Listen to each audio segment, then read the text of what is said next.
Of the weapons available to the politician, among the most powerful is humor. No one was better at wielding that weapon than Abraham Lincoln. A Moment in Time with Dan Roberts.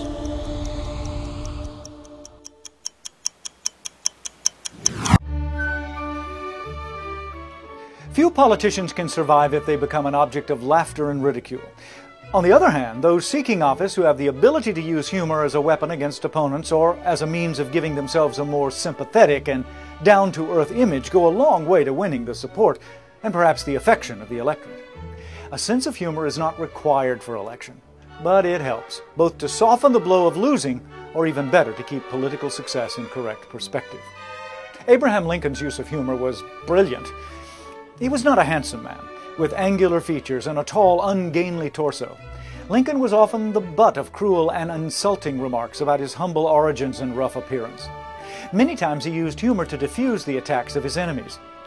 After one of his periodic losses at the ballot box, Honest Abe said he felt like the man who had been tarred and feathered and run out of town on a rail. When asked how he was feeling, the victim said that if it weren't for the honor of the thing, he would just as soon have passed it up.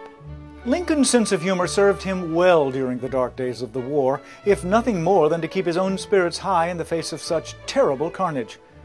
Lincoln's relations with General George B. McClellan, commander of Union forces in Virginia during the early months of the Civil War, were notoriously frosty.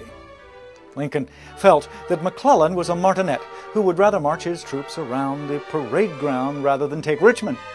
McClellan, whose timorous tactics in the field have since been acknowledged as a study in strategic inertia, felt that Lincoln was a backwoods bumpkin, a crude politician who could be safely ignored.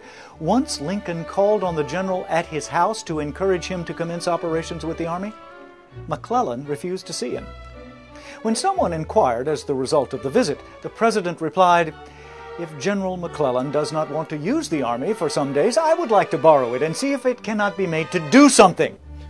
Another time Lincoln said, "General McClellan is a pleasant and scholarly gentleman.